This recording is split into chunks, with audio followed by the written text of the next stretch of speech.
Hello, ladies and gentlemen of YouTube, and welcome to another episode of Fanalysis, Avatar: The Last Airbender. I'm Retty4, this is Greyjoy91. Hello. This is Turk McGurk. Greetings, my good Hotman. And this is Antoine Bandelay. You water, my friends. Take us away with a summary for episode 9, Matt. Alright, so this is book 2, episode 9, Bitter Work. It's a little bit like The Storm. It's structured in a way that Aang and Zuko both have very similar journeys in this episode, or agendas rather. And, Aang's trying to master earthbending and he's struggling, and Zuko is trying to master himself and is struggling, and they're not really connecting with their mentors. That's basically the setup for this scenario here, so let's get into it. The eternal struggle. We open up with Aang being extremely excited about his starting of earthbending that day. Sokka less so, for obvious reasons. I like the intro to this one. Yeah. It's a nice little comedy moment that's entirely relatable. Aang is I like the that Evan in his the situation. His little sorry from the first from book 1, where he's running around in the fire Navy ship or whatever, carries over. So Sokka's trying to sleep, and he's like, "Sorry." Yeah. So cute. And we jump pretty much straight in with the earthbending as well, as Toph enters the scene as keen to start as Aang, seemingly. Yeah, Sokka's sort of like the whipping boy for this episode. Well, I Things mean, go for the down series, let's face really it. quickly. But yeah, Good but that's morning, for this sure. particular episode Students. does, Yeah, no, it's really fun. I love the opening salvo of what we're learning about the earthbending kind of ways, and how it's so perfectly tied with who Toph is and who she's trying to shape Aang to be. With the first lesson being the description of stance and how it ties into the stubbornness, the grounded roots of an earthbender and their ways. Mm-hmm. Basically, Aang fails to move the rock because he's struggling to get the mentality of what it needs to be an earthbender, and it's not really fully realized at this point. But that's the issue with the episode as a whole. That's what he's struggling through. That's the tension of this episode. Which is weird because he kind of goes through a little bit of this with Boomy and I don't know what episode of season 1 or of book 1 where he's like, no, there's no, just be stubborn, be straightforward, and he still struggles with that, which is interesting. What was the lesson he learned from Boomy? I remember we had criticisms we raised of that question. It Yeah. was thinking Thinking like outside an the box earthbender. was the but Thinking he out got of the punished box. for thinking Okay. outside the box because he thought outside the box the wrong way. Right, that's right. Yes, that's right. Yeah, Mhm. that was the So issue. yeah, that's true. I guess the episode is trying to set up that Toph is very straightforward and this is the way it is, and Aang's gonna have issues with that. And in a way, I guess you're supposed to get the idea that she's not really tailoring her methods for his learning needs, and that's a problem. But at the same time, she kind of couldn't have really identified what Aang's issues are unless she approached him in this way. Until he runs into some kind of trouble, they're not really gonna be able to identify why he's struggling so much. So I think it's I don't want to blame her too much for this. Well, apart from anything else, something I like about the episode is that the issue he has with earthbending in general doesn't immediately, come to light outside of the initial failure to move the rock. He does make progress before having this revelation about how he needs to approach it. So, we see some progress with him learning the basic fundamentals and before Toph changes her own ways. So I like that it kind of gets across the meeting of the two mentalities and how there's balance in between. Not, one had to change and the other didn't. Because if it had been that Toph changed her mentality and that was part of the lesson, that kind of defies the entire point of earthbending. The whole idea is that they don't change their ways for how that ties to the kind of unyielding nature of Earth. I like that the lessons were kind of half learned on both sides. Very effective in that way. She does eventually orient her attitude, the way she speaks to him is in her way more encouraging by the end of the episode. But yeah, you're right. She doesn't change the way she's saying you have to go about it, which makes sense because that's ingrained into the bending lore. So that part shouldn't change. Yeah, there's no It's other important way. for a teacher and a learner relationship to have that where they're both open, where the learner is open to learning whatever the teacher has to bestow on them, and the teacher has to kind of mold themselves to the student. So it's important that these lessons are kind of come out of this episode, because you can't just be one. I mean, I've had teachers in the past who are basically like, no, it's my way or the highway, and that worked for me in certain cases. But then in others, it probably hurt my learning experience. But it's like, yeah, there's a line you have to toe, which is the huge theme with Avatar in general. That there's this whole balance that you have to kind of meet sometimes, and the compromise you have to find to develop the best results. Yeah, all about the balance between, even the simple things when it comes to the bending disciplines, which is another part of this episode that we'll get to in a bit. Right. How you which have is the to, next yeah, part. it's so, it's one of those things where, yes, they were intentionally trying to set up themes and ideas here, but it's so almost perfectly done that it's kind of, you kind of get the impression that certain things happen by accident, the individual nuances and how this comes about. I can't imagine it was all laid out for them in the meeting stages. Completely agree with that. Yeah. Completely. These are like happy accidents on some level. Yeah. It's too good. Like happy accidents, resulting from extremely well laid out plans. Don't get me wrong. It wasn't like they just stumbled into this. Yeah. But the extra layer that we can find underneath has to be a happy accident. They can't be that genius. Right. To clarify, you're not saying that like in this episode they clearly wanted to have this dual training thing with Zuko and Aang, but it's not something that they were thinking about in book 1, episode 1 type of thing. Like it's things that led up into it. But even the episode itself, when they conceived this world, I don't think that they knew like that. Okay, this character would struggle with it's just stuff that they come through with the writing process of being able to tailor these lessons to the characters at just the right time and the right way. That beautiful collaboration of writing that's going on with this series, that's sort of culminating here. That's what I think. Yeah, that's what you're getting at, right? Yeah, yeah. Even in a concentrated burst in this episode itself, though, the certain little sparks you get as a result of smashing the two ideas together, the sparks seem so natural they're almost just a result of the grander, tapestry being woven so well. It doesn't seem like the individual beats they hit between the main beats they're trying to hit in here in this episode itself were intentional to me, which is a good thing. It's it's the nature of a really powerful storytelling, how everything just works seemingly by accident. Whether or not it was is up for debate, but I can't imagine they lay down the precise nuances of this episode in the planning stages. But I mean, like we were saying, we were transitioning to the Zuko storyline. It opens up with Iroh thinking back to his son. Is it because it's his anniversary? I forget why that this is triggered. He's just knocked unconscious. I always took this as he was close to death and came back from it. I was just like his him. What's that word? Sort of pondering on like how his time may be coming up soon, and that if it is, he's looking forward to that day when he gets to see his son. Yeah, so that'd be cool if they had that. If his son was there in the spirit world with him or something, like when we see him later on in Korra. Yeah, that's something that came to mind when we saw this actually. When it was whether or not that he, is holding off until he finally does step into the afterlife because he's spending some more years in the spirit world. It doesn't give the impression that they're one and the same in this universe. It definitely feels like they're distinct, separate places. The limbo. Yeah, for my money, Iroh's not technically dead in Korra, but he still has that place to cross when he feels like it. When he's done being wise old man or mentor. Yeah, I agree. But yeah, we get that flashback, and he wakes to Zuko tending to him in the little hut, making the tea that is bracing. This always gets a laugh from me. Yeah, I always laugh at not so much like the horrible oh that's gross, but the moment after when he throws it over. The sloshing sound effect to it. It was like how much fucking tea was in that. But I mean it's like you dumped off the whole cup. It was not worth a second try. But yeah, it gets a laugh out of me. I enjoy that. And the discussion of Azula as well is that I know what you're going to say. I have to get along with my sister. It's like, no, she's crazy and she needs to go down. It's like, yeah, you're not wrong. She definitely does. I like that they don't, beat around the bush on that one. He does just outright say that. I mean, especially coming from Iroh too, you would think he'd be like this benevolent, we can turn anybody. He's kind of being Yoda right now. He's like, oh no, some people are just terrible. That's consistent with what he's laid out because we know how he feels about his brother at this point. He's mentioned him more than once. You're not going to get anywhere with him. Right.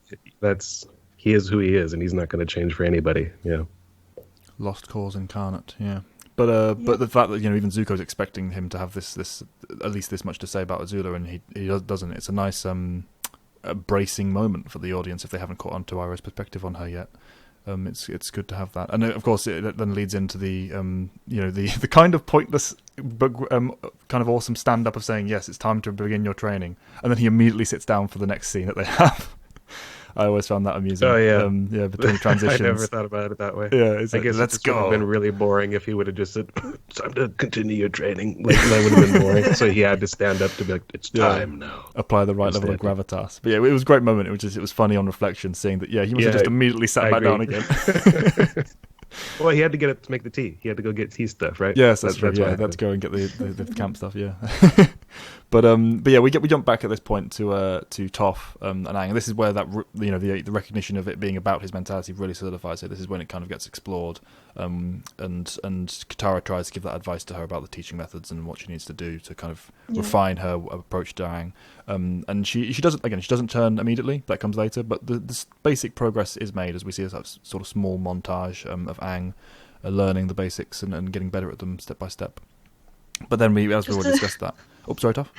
Turk! I did it again! Nudge. Jesus Christ. Again, I read the name. Turk, it's a not gentle Toph. nudge. No, I think it's funny when she's like, yeah, okay, I'll try that. Keep your knees high, twinkle toes. Like, it's great. Because it's like, she's not going to do that right away. Yeah, it's brilliant. And just the transition as well. It's that classic Aang avatar kind of like swipe across the screen. It was really cool to see. I always find those moments entertaining when they've got high energy follow-ups. But yeah, he's making basic progress in the montage, and Sokka cuts to Sokka with him hunting Fufu Cuddly Poops, saber-tooth moose Cuddly lion. poops. It's moose lion. Yeah, saber-tooth moose Yeah. lion. And he gets stuck in the earth, which is that's where he stays for the rest of the episode. You know what I just realized is like the maneuver he did that when he got himself stuck. He actually has success with that in the following episode. The very next that episode. just came to mind. Yeah. Sokka Anyway, style. I just thought of that. Yeah, no, so he try again, the earth bending and the Sokka way. But yeah, he gets stuck, and we'll return to that later. But more importantly, Iroh, we get the explanation of the nature of, he calls it the cold-blooded fire, doesn't he? Yes, well, he says some people call it that, yeah. Is he mentioned that, other firebending is fueled by rage and emotion, and before he said it was like the breath. I think it's like the first time that somebody's mentioned that I don't know what Jung said actually about it. That I think about it. Yeah, I forget. I mean, the breath is like the physical, I feel like, manifestation of it, but like the psychological is that you need to have like some pretty like tough passion and rage behind it. Not necessarily rage all the time, but you have to have some sort of passion behind it. It can't for Iroh. It definitely can't be rage. That just does not fit the character. Like every time he would use firebending. But yeah, I think passion's a good passion's better because that's a more broad substitute term. Right. You can apply and be doesn't pushed necessarily through. mean rage. So many different lenses. If you're passionate about protecting your loved ones, or passionate about, or I don't know, protecting the moon spirit, that's when you go off. Yeah, exactly. That can be Not love. necessarily that he's just like rage at that point. Yeah, exactly. That can be love, fear, hate, panic. Anything can be channeled into the broad, spectrum of passion as a kind of energy. So if you feel like deeply about something, it's a good energy source for sure. The oomph behind the fire. But in contrast to that, like the lightning is the exact opposite. It's the cold, it's the calm, the considered, the kind of focused result of that, both in energy form and in the emotional perspective. Yeah, I would really like to know, kind of like how we were talking about like happy accidents before. If I could ask them a question, the people that wrote this series, one thing I would ask them is, did you always have the concept for lightning in mind, or is that like a way you came up with to explain Azula's character? Because the way that it doesn't matter to me in either case. I'm not saying it's a problem, but the way that Iroh explains it, sort of relates it to Azula's personality, I think that's ridiculously perfect. And I just wonder, chicken or the egg here, I would say it's tied only because generally story rooms or story meetings are done season by season, and they'll at the beginning of the book would say, okay, this is what our arc is. They don't necessarily know the details of the later episodes, but they'll know. And since this is we're still almost not even halfway through, or maybe a little bit further than halfway through the series, I would suspect it's something that they discussed prior to writing their these episodes. So it seems like something that would be tied, at least marginally, since they do it a book at a time. It's difficult to tell because you see brief, no pun intended, sparks of both Azula and lightning in the first series before any real kind of delving into them has happened in the second. So I get the impression that she was doing lightning in the first series? No, but we see lightning in the first series, and we also see her. So to have them make the decision to let's put both these things here and not have a plan in mind from beforehand. It seems unlikely to me. Even if it was just a basic outline and the framework, they had beats in mind. Oh yeah, I'm sure that they had that planned for her the moment that they came up with her. Or you know what I mean.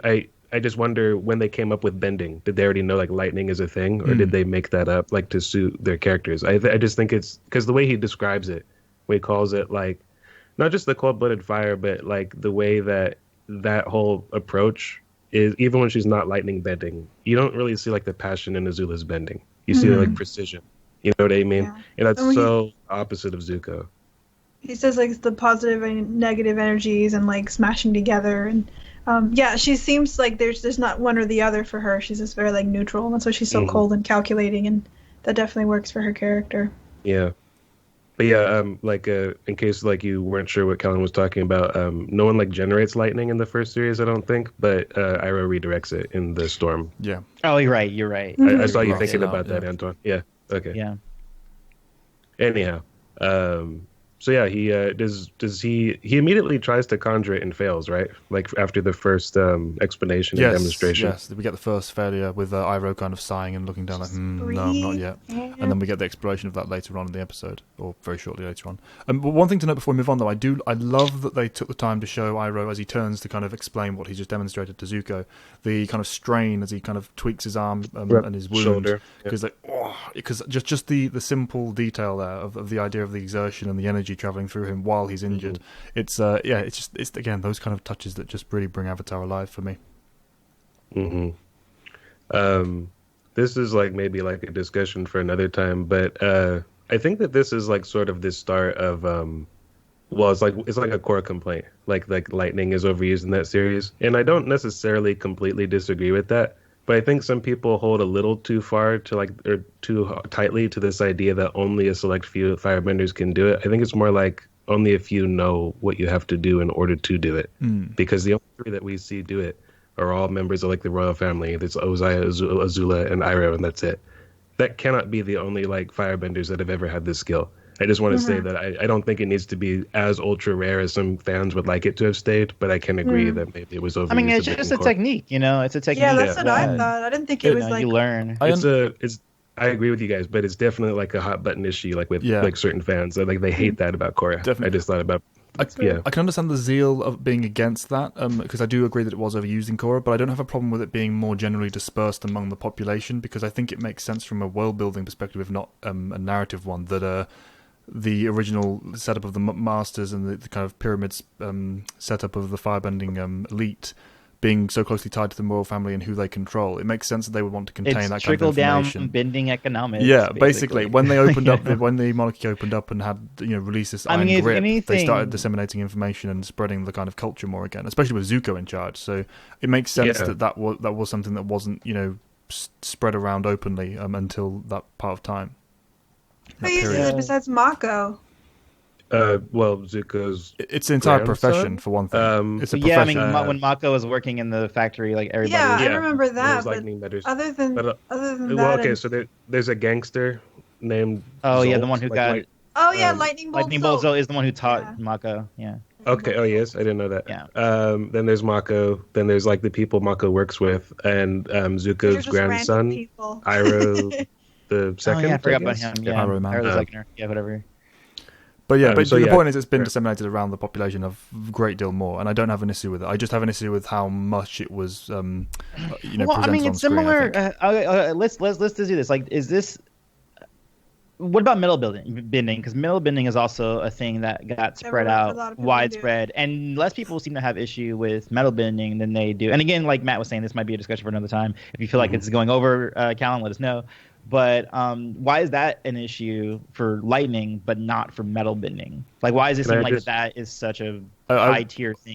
Before anyone says anything, I would really like people in the comments to type us their thoughts on that, because I've noticed the same thing. Less people complain about that than they do the lightning thing. And I'm not saying anybody's right or wrong. I just want to get people. Yeah, sure, of course. Yeah, no, I just wanted to open viewers to tell us definitely give us your well thought out and considered examples. And then also we can add blood bending in there too. I mean, I do think blood bending is something that should be completely high tier kind of situation. But I know that's the thing. Like, but they all have. That's got the moral component. Yeah, that's got the moral component attached to it, which gives a different kind of flavor to the discussion. But I think the main issue people have with it, and the kind of the passion that's attached to the lightning argument versus the metal, is because metal was more of a practical difficulty rather than a spiritual and character-based one for lightning.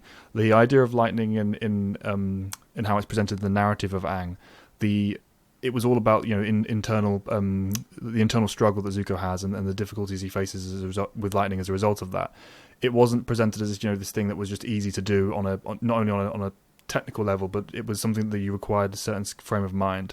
And I think I disagree with this idea, but I think that a lot of people feel it's sort of trivialized by the way that everyone can do it in Korra. Whereas with metal bending, there's no such spiritual block put in mind. It's purely the practical of, well, of course we can't do that. It's kind of a mental thing that once you overcome that, it just becomes then the difficulty of the skill.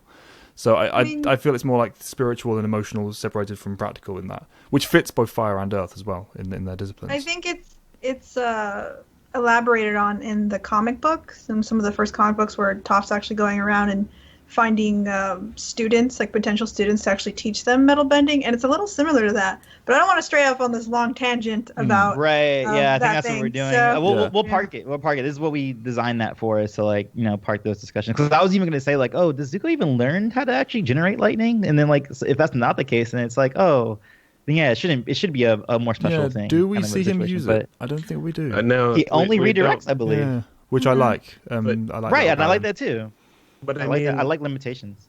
The thing is, though, is I can't imagine that General Iroh 2 would have learned from crazy Aunt Azula or something. So I mean, I just don't think that could have possibly happened. So Zuko, I imagine, has the capability, even though we never see him do it. I just imagine old Fire Lord Zuko. If nothing else, he has the understanding of how to do it, like you said earlier. So even if it's just this is how you do it. I can't do it, but maybe you can do it, and he does. So who knows? I would love the idea that he never truly learns just on the basis of his struggle. It's not that he hasn't overcome the struggle, but the fact that he was so defined as a person by that struggle, it kind of puts a core block on his ability to use it. I would love that idea.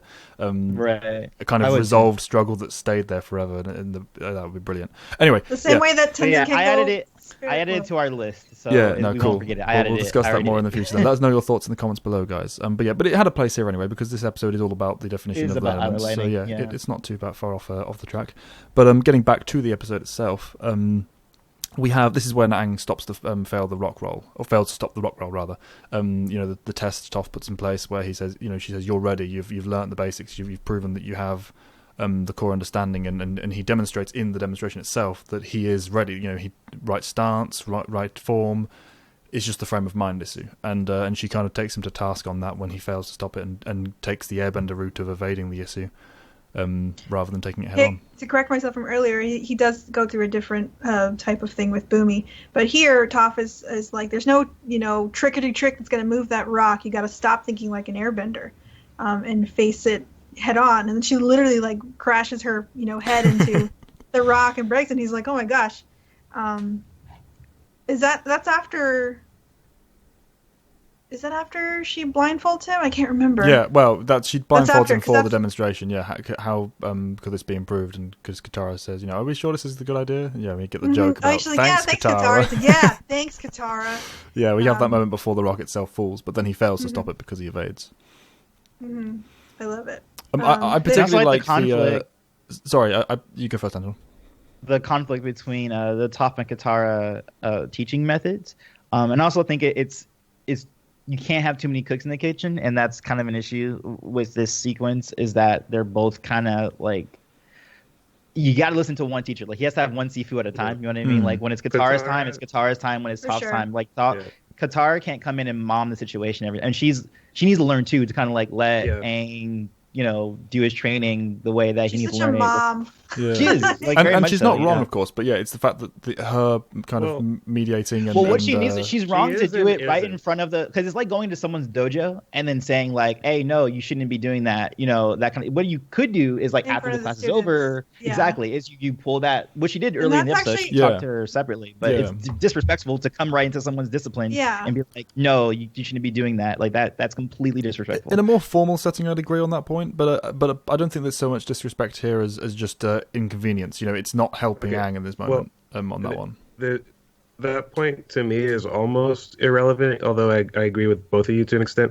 it's not so much the respect angle that I focus on. Her advice to Toph is literally undermining what Aang must do. So if he's got 2 ears open and he's listening to both, he is not going to get anything accomplished because he's being non-committal. So he's conflicted as to which is actually the better. Yeah, technique. At the end of the day, at the end of the day, while Toph does eventually listen to what Katara says in a way, she does know what she's talking about completely, and she is right about this. And so Katara needs to stop interfering for Aang to get anywhere, to an extent. And it culminates in this scene with that wonderful moment where Toph confronts him as you would as an Earthbender, saying, "Are you ready to take that rock?" And he's like, "I don't think I am." And he's defeated in this moment by the struggle, because he's not had this kind of block before, for obvious reasons. As an airbender, you can get around these issues, but when your entire issue, as addressed later in the episode, is that you can't get around the issue and you have to face it on, then there's no way of getting around it. So it's kind of a loop that we get that addressed with him and Katara in one of the following scenes. I love that sense of defeat from him there. Yeah, it's like it's in his character, just like, no, I can't do it. That's something he learns, obviously, as a character, as his character progresses. But it's such a relatable thing, I think, because a lot of people, I know plenty of people, actually, family members, know that are very Earthbender, very Airbender, and they don't, most people don't like confrontation. So I think a lot of people do what they can to avoid confrontation, and that's what sets the people apart that will deal with it head on, because it has to be dealt with, So it's super relatable for me. And on the same vein, we have someone who does face his issues head on every time, and it still doesn't work. With Zuko, as we transition. But at least he tries. Yeah, precisely. It transitions to him faltering under his own frustration, it's funny because he's facing this issue that just, as always, explodes in his face. It's I brilliant. like that, because he has to do the opposite of what Aang needs to do. He needs to devoid himself from any kind of emotion to make lightning work. So I like that there's this opposite challenge that Aang has, where he has to be, locked in, dead on, committal. For Zuko, he has to kind of, to make lightning, pass through him without killing him. You have to kind of just, kind of go with it. You have to go with the flow. You have to be a waterbender with it. And that's very difficult for him to do. You've got to I feel feel like if the they were flow. If they switched positions, I feel like Zuko would have done a better job. Oh, hell yeah. He was definitely. He was like, Definitely. I can do this earthbending thing. Definitely, yeah. Air's, in this specific moment, for sure. And she says it, or Katara says it, air is the opposite of earth. So it's the element opposite of his character, Especially considering... I also said that about water and fire, and that's what he's having issue with, which is the foundation of lightning redirection through Ira's perspective is that it is a water bending discipline, that he literally learned it by watching them. Yeah. Right. Yeah. Which is awesome. And it's that twin kind of idea of, yes, he's faltering under his frustration, and he's struggling to take this task and manifest it on the kind of technical level because of his internal struggle, but also the idea of it's about being it's stepping back and not being reactionary. You have to step back and let and be at internal peace. Just think how am I going to do this? Why am I doing this? Not okay, I'm just doing it, which is the exact opposite of Zuko at this point in his life. He's getting there, obviously, but he's not taking those true steps to the crossroads of destiny by this point. So having the ability to just let go and let the energy pass through him and take the hits is something he's not yet learned to master. The thing is, and it sort of they sort of spell it out by the end of this. I'm not sure if it's the end of this conversation or not, but he's looking for a fight. And I was trying to tell him, you should hope you never need to use this. This is the ultimate technique, but it is completely 100% defense. You know what I mean? There's no reason you don't go looking for a situation to use this. You're already unfortunate if you're using it. Yeah. And his whole mentality is okay, blast me now. I want to test it. It's I'm not going to shoot lightning at you. Yeah. It's have the you not opposite been of listening to me? Yeah, it's the opposite of water bending, even as an element, as a bending discipline. It's even here in the real world, the philosophy of water in martial arts is it's very defensive, and it's using your opponent's energy against them and just going with the flow and going with momentum. It's really cool. But yeah, Zuko is not about that. He's very offensive. We get the explanation of the elements in one of the later scenes, but for this one as well, there's an important point that he's not quite getting, and that he thinks that his shame is beatable with his pride, and it's not, because as Ira says, pride is the source of shame, not its opposite. And that's the kind of the first step he has to take on a mental level to work towards success with lightning. So there's like 3 different lessons he has to learn in this episode, and that's the first one. He has to kind of come to terms with that as an idea, and even if you can't, personally get past it in this moment, at least be aware of it for the next few steps. I mean, I like that each scene we get with these two is kind of defining its own little pocket of a problem that Zuko has. It's not just one issue. In a lesser show, it would have been, well, you have to get over this problem, and then by the end of the episode, okay, you've done it, you're fine. Here, it's a multifaceted problem that he's had all along, and it's just being brought to bear and shoved in his face for this particular moment. But it's funny because, like, the way you put it, like, that is pretty much what Aang does, like, formulaic in terms of script. Yeah, okay, I have a problem, I learned my lesson, and now my problem's gone by the end of the episode. But the way it's done, I don't mind it. Like, it's not a problem at all for me because it feels earned. Like, he goes through, like, not just the motions, but he truly learns, like, the lesson he needs to learn in order to make any progress. So it feels organic and natural and believable, But yeah, for Zuko, these are not...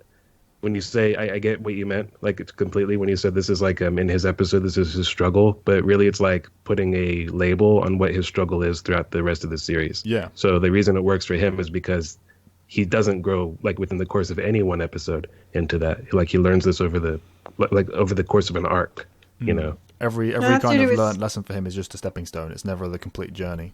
I mean, even at the end. And that's due to his character. He's so stubborn. So he thinks he's right. He would be a good everything earthbender. He believes would, is the ultimate everything idea. he believes would be an absolute lie. If it was like just converted in an episode. But then we get the all-important scene following up with that, with Sokka discussing the natural order of the world with Fufu Cuddly Pops. Because he's stuck and is basically being tormented by this small little critter and learning the ways of the world. I like that the humour of this episode with that scene and that setup is tied to the kind of... vaguely they are alluding to, like, the very nature of the world as well. Like, you're talking about bending, you're talking about the internal spiritual problem you're facing, and you're talking about the natural order of the world. It's even in their silly humour, they're actually putting something over it. I just enjoyed that as an idea. It's classic Aang humour. You are one cute little meat creature, as he says. Yes. But more importantly, we get to the Katara and Aang scene, which the thing I like about this is it's an extremely important lesson that everyone needs to learn in life, full stop. And that's most people, when they have a mental or spiritual problem like this, they're aware of the problem and they're aware of the solution as well. The problem isn't knowing what you need to do, it's being able to actually successfully accomplish it. The idea of Aang's aware of everything that Katara's saying, and she knows he's aware. She's gently probing and saying, and that's your problem, right? And he's like, yes, I know. And he doesn't want to talk about it. Yeah, it's that circular kind of logic of being defeated by your own inability to solve a problem. You should be able to. So especially when the problem itself is being fed by the problem, it's continuously circular. And I think a lot of people struggle with that in real life on all facets of emotion and just spirituality. Well, it's easier to accept that something is just impossible or too hard for you rather than like doing the hard work of rising to that occasion. You know what I mean? The Like, bitter not saying work, he's you mean? lazy. Yeah, sure. I was trying to make like a horrible rock joke with like hard, but anyway, bitter work. But yeah, I'm not saying he's lazy or anything, but because this is like a very human response, like when there's something that seems insurmountable, you just would rather not deal with it. Like the Airbender block to me is just like, I could see myself doing that, just being like a human, that's very relatable. And even like an adult, like I'm like 26 and Aang's 12, I still would feel like in his position, like if Weasel May had to do That's the entire show, though. I think that's why it's so good, is all these things are so relatable. Like all these different emotions that are being explored, the ideas, the characters, like it's just so relatable. Yeah, it's even the simple stuff that everyone faces in everyday life. Just okay, I don't want to be lazy, but how do you motivate yourself away from laziness? Because you're lazy, you can't motivate yourself. That's the problem. So it's just this circular loop that you have to find a way of breaking out of, and to do that, it requires a very real change in mind. Which is what has to happen here. He has to not change who he is on a fundamental level, but he has to take on this extra layer of himself, take on that extra part and join it with his core. Mm-hmm. Now you say that, though, I do like that that revelation, if you want to call it that, like addressing it in that way, that idea that he needs to like sort of change his mentality a bit, is coming while he's performing an exercise using the element of change. So like again, like tying it in with that sort of world just tapestry that they've created in this, or that they're weaving throughout this episode, explaining all the ins and outs of how these things are all linked. Yeah. Whether you're the Avatar or not. Like, that's another good example of it in this episode. And on the physical level, I don't think it's any accident that they're literally spinning water in a circle in front of them in that loop. It's there's so much there's so many layers to this and so many details that have been put in.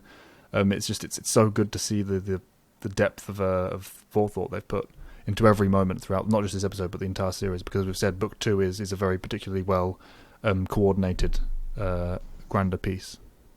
Yeah, it's the Empire Strikes Back of this season, which like pretty much every middle work has that potential to be, I guess, but it's not what it reaches that level for me. Almost anything good does it. That's just like the formula. Star Wars formula. It's usually very effective.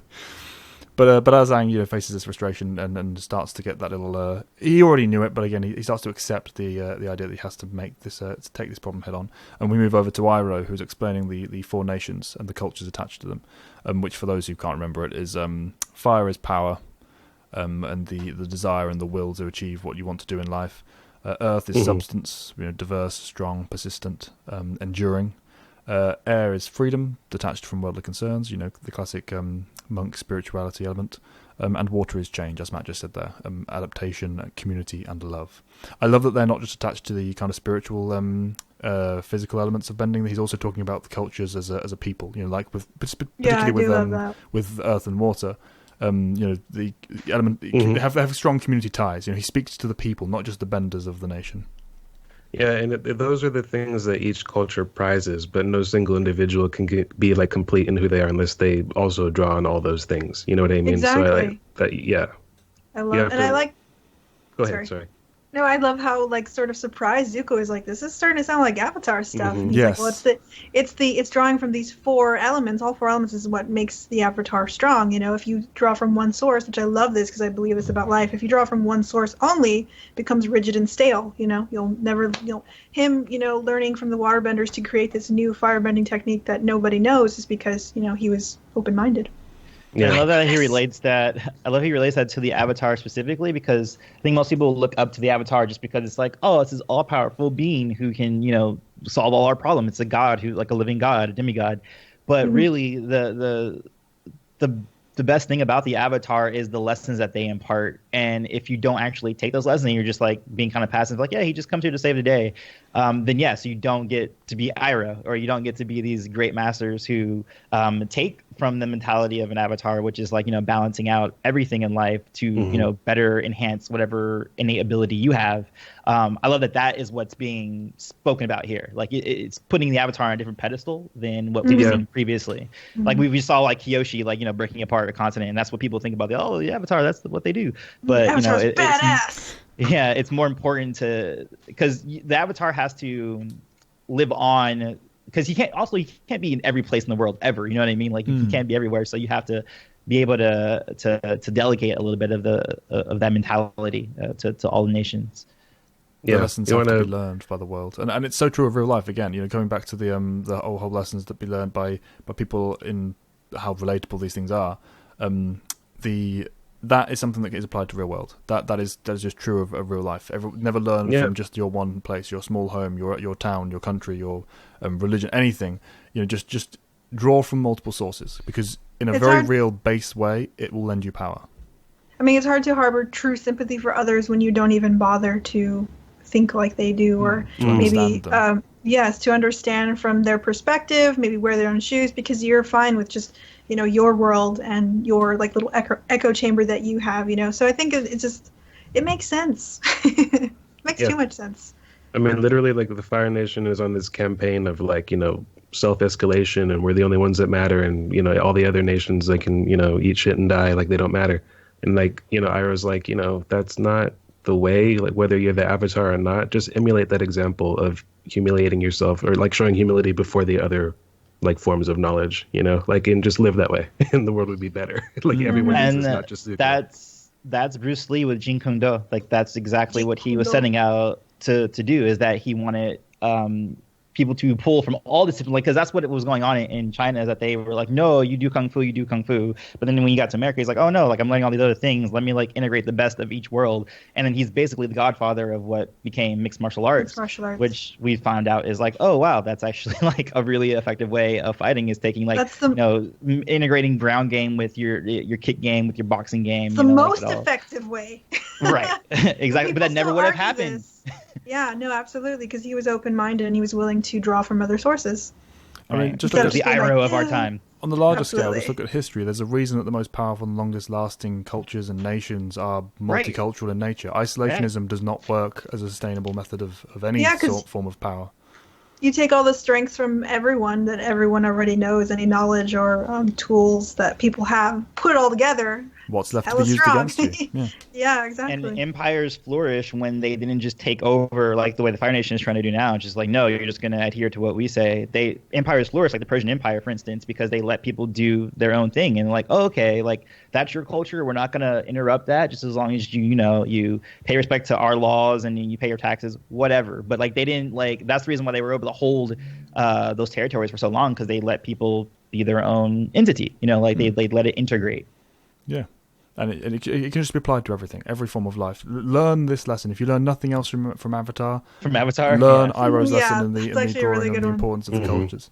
Because these are the things, these are like the discussions, like the ones that we're having right now. Like these are the things that this series has like endured for like the last like over a decade or whatever, and is still fondly remembered. Is because it's not.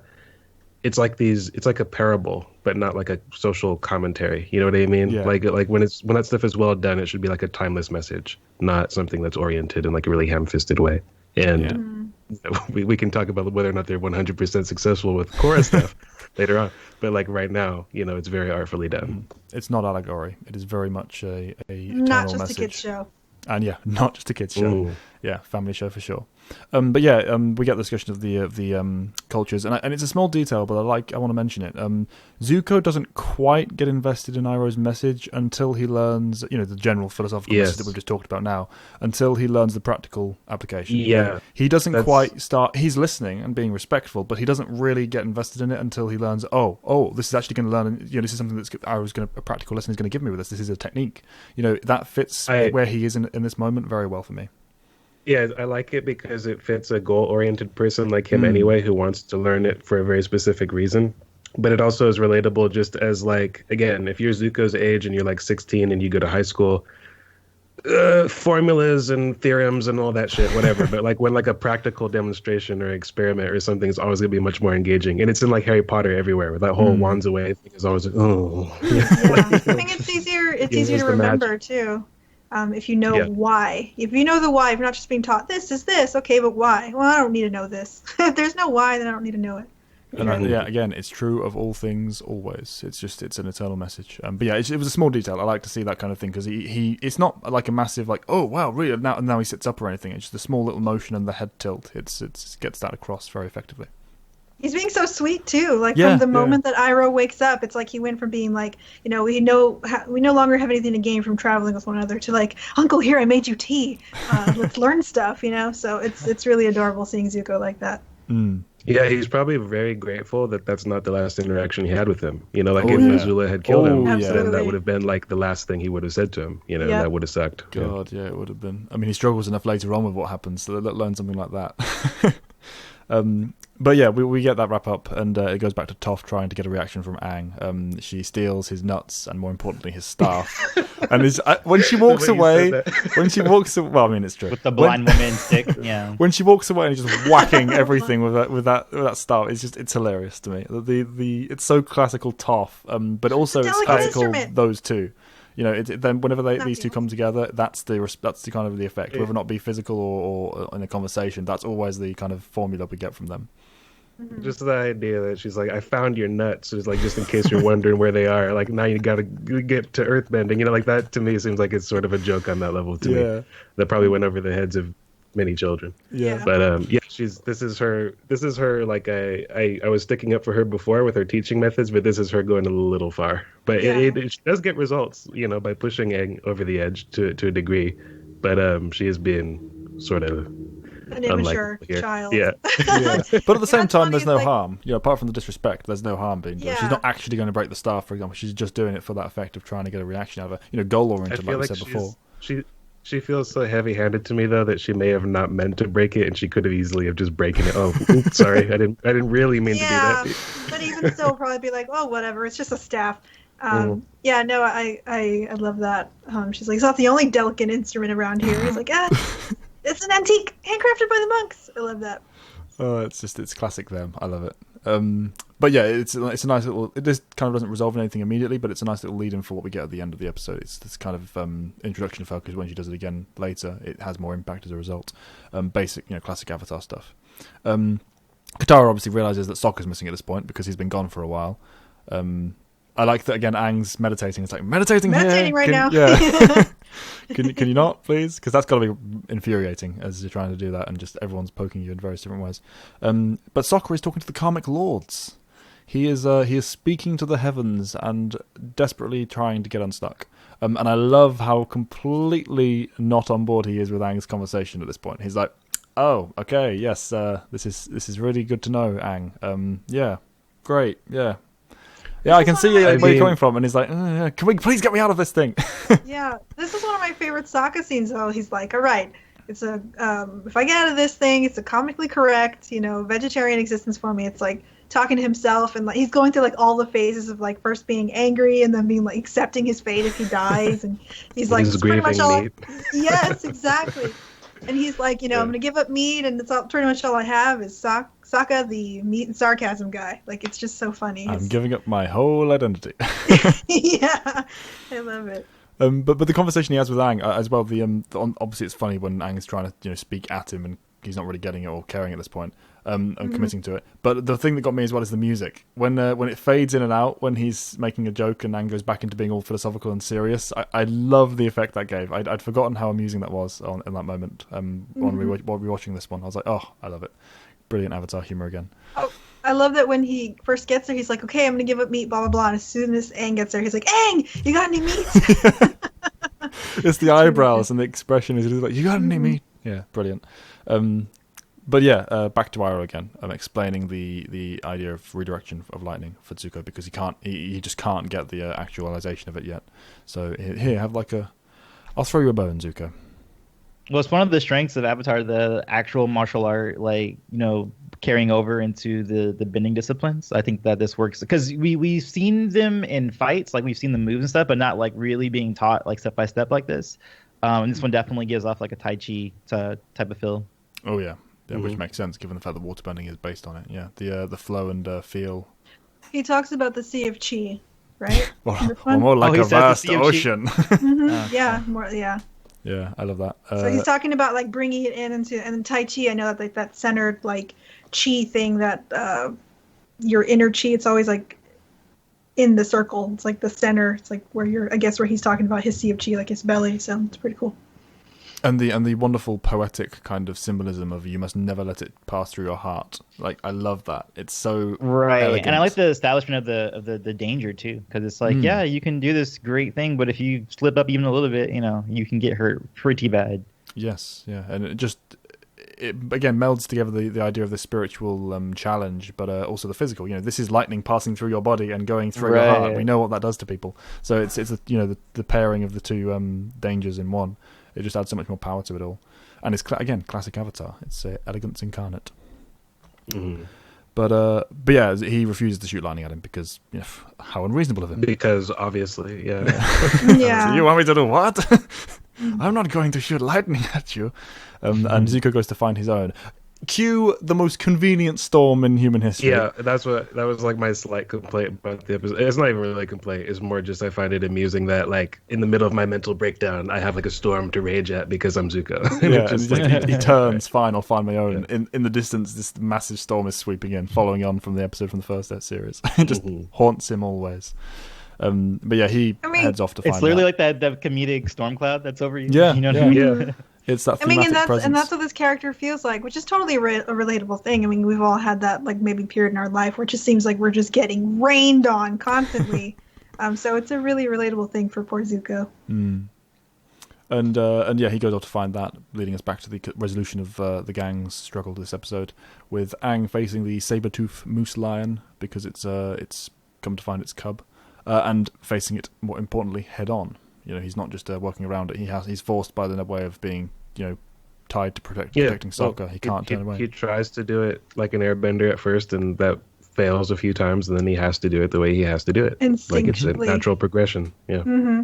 Which is like Aang always, whether he realizes or not, which obviously he doesn't. But throughout the series, even prior to that, he just has that natural like willingness to stand up directly to whatever the force is head on, as long as it means saving people or basically being the Avatar without trying. So he's always going to stand up and do what's right and be strong in the face of danger. So it's interesting that he just can't on command. But correct me if I'm wrong, but he doesn't use earthbending to actually stop the. No, he doesn't use air. Right? Yeah, very important. He doesn't actually use which earthbending. Is what I like. He just uses airbending. He uses the mentality. mentality. Yeah, mentality. Yeah, because he already has it. I mean, she tells him that too. It's like you've got the stuff. Do it. Yeah, but he wouldn't before. He just had to believe that he could do it. But I like that the episode didn't make him just do earthbending at the end. I like that it's still something that he's learning going forward. Because, like as you were saying, Matt, earlier, it's a progression thing. I think you were talking about Zuko earlier, but for Aang as well, it's not something that's just going to get solved in one episode. It's something that's got to be doled out a little bit in little partials. And he does unlock his access to earthbending because it follows up immediately after this with that. But it's the fact that it's not his first response because it's not instinct yet. It's just it's the mentality that is realizing here. It's even like he doesn't do it even because he feels like it. Like Toph has to point out to him, do it now. Like you can do it now. Like you're in the mode. Like don't come down from that energy. Like do it now. Like and prove to yourself that you can. And he does. Like so like it's that added step of her mentoring even now is still needed for him to make that final step. So yeah. Mm-hmm. It's so well put together. And she yells at him, do it! Yeah, the way she said it. Because he was like, but, like, we don't have time for that. Just do it. Yeah. Exactly and the earthbending mentality. She implements the Katara style by telling him, like, look, you got the stuff. You just did this and that, and you have it. I'm giving you compliments to it. But with the tough I love that spin. she does it in her way. Like she doesn't go all like totally Katara, like, oh, the great job, Aang. Like she does it in her tough way. She goes like, you even stood up against me. She's still like gloating and stuff. Even more important. Yeah, I love that moment. It's great. And then she. Yeah, and then he does do it. He moves the rock and proceeds to show it off to the others because why wouldn't you?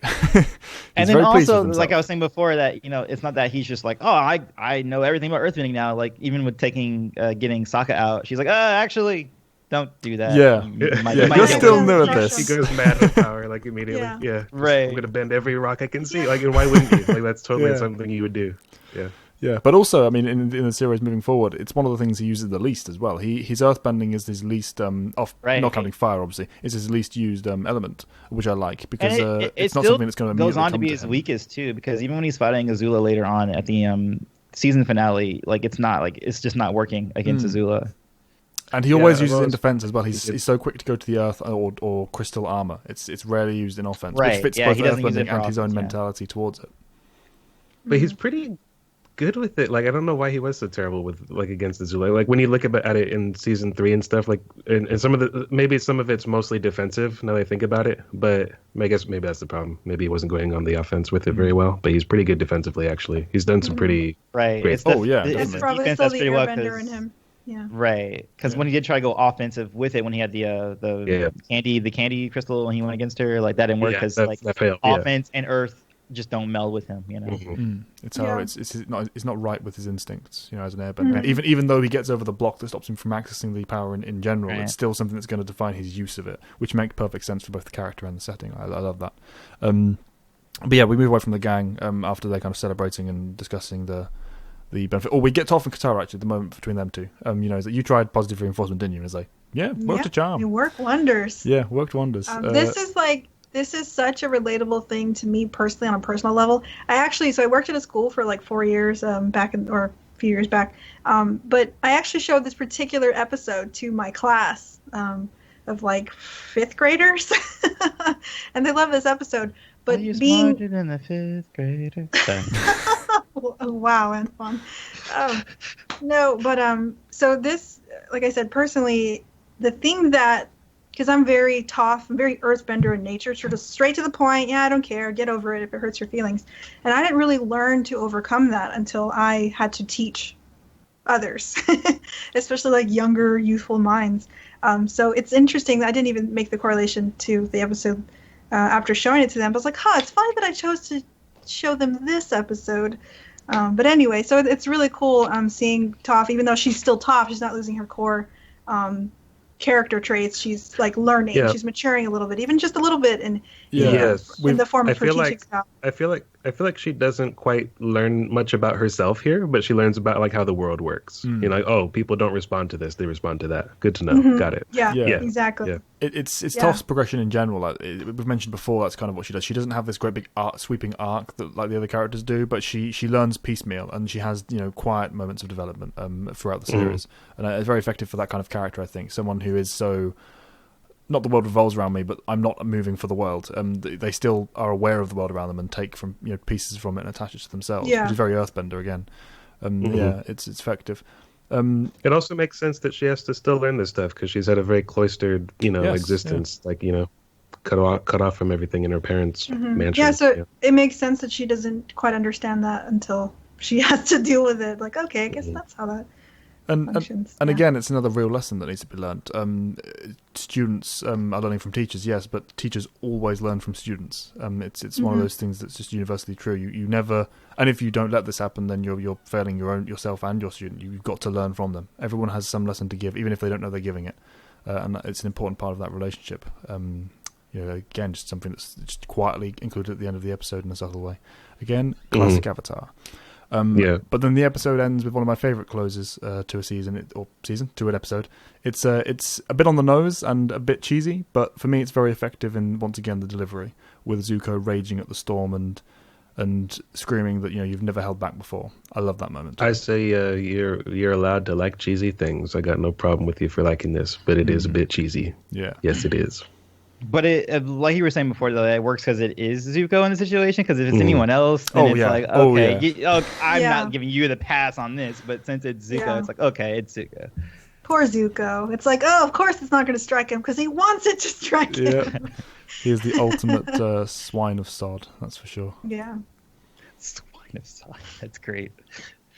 But that's the end of the episode. Unless anyone has anything they want to add, well, I think we can wrap up on that one. Let us know in your comments what you think as well, guys, of the questions we've raised and the conversations and topics we've discussed. Anyone have anything to close on? No, I thought this was a really good one. There's like a rich discussion and a meaty episode, and I've said my piece on it. Meat. Agreed. Oh, God. Yes. Oh, yeah. I didn't even mean that. Yeah. But again, is that something they meant to do? It's going to be a meaty episode. Let's make a meat reference. So many layers of sparks of genius. Which ones did they plan? I'm ready for, and I still don't have an outro. Gridget 91, my next door neighbor is making lots of noise. Goodbye. This is Turk McGurk. Stay flaming. Anton Vanderlei, peace, love. Remember, be water, my friends. Goodbye.